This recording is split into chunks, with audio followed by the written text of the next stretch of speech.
Welcome to Sahityangan. Today I am present with a question-answer session for the chapter Song of Myself, which has already been discussed by me in my last video. So let's take some important questions one by one. And in this series, the first question goes like this: what is the theme of the poem Song of Myself? Well, the Song of Myself is an individualistic expression of the poet Walt Whitman. It is an expression of thoughts and feelings in correspondence with humanism, transcendentalism, and realism in some degrees.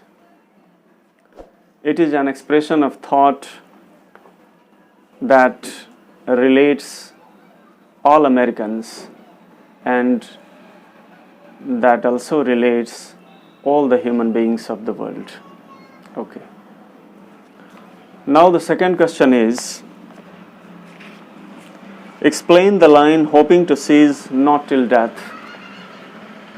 This is the second question. Explain the line hoping to seize not till death. Well, the answer to this question goes like this. The poet is very confident. He is a young man of 37 years. He is confident about his mission. He is confident of his will and confident of his ambition. He has started the journey to express himself without any check, without any hindrance, without any obstacle. So, he doesn't mind anything coming in the way and wants to go on his journey to the end of his life.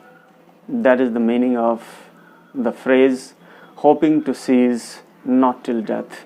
It means until he dies, he is not ready to stop his journey, the journey to explore himself and to explore the society at the same time. The next question is, comment on the subjectivism in the poem. Subjectivism is a philosophical stance in which it is believed that human consciousness is solely responsible for every type of experience in the world, whether it is an experience of inward activity or outward activity. But experience is always internal. This is the viewpoint of subjectivism. So, subjectivism expresses personal feelings to the fullest. For instance, in this chapter, the poet starts with the term, I celebrate myself. And he also wants to take all the people of the world, especially all Americans, so that his stand could be corroborated, his stand could be proved. In subjectivism, we see the expansion of self in everything. In this chapter also, we see the expansion of the poet's self, even in a very common thing, leaf of a grass or blade of a grass, that is very significant. The poet has started a journey and he doesn't want to stop till his death. So in all, we see that subjectivism has been expressed in a very good way in this poem. Okay, let's take the next question, and it is, why does the poet not want to bother himself with creeds in schools? Well, this question is also very important because you have seen a line which is like this: schools, creeds and schools in abeyance.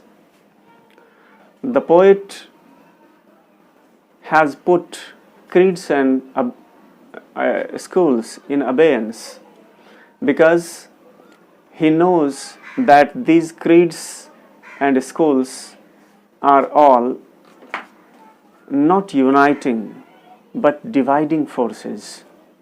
So he doesn't want to be entangled in such things. He just wants to go on his journey, that is, to express himself in the fullest. These dividing forces have destroyed the world to a great extent, and so he doesn't want to take these elements much seriously, actually. Okay, the last question of this series is, what does the poet mean by nature without check with original energy? Here, nature doesn't mean external nature. Here, nature is the poet's nature, and which is actually related to external nature too. But nature without check or nature without any restriction means the poet is in a position not to follow any rules or regulations imposed by external authorities. He wants to lead his life according to his own will, according to his own philosophy, according to his own system. So, he wants to express his nature. He wants to express himself to the fullest and with original energy. The original energy is the energy which is working through everything, through the little blade of grass or through the whole universe, through human beings, through animals, through all the creatures of the world. So he wants to lead his life with that original energy. Another meaning of original energy could be the original creative energy of a writer, which is being expressed in the form of literary creations, and here especially in the form of a poem. Okay, I think you have understood the answers to these questions, and now I am closing this session. Okay, thanks a lot. Bye.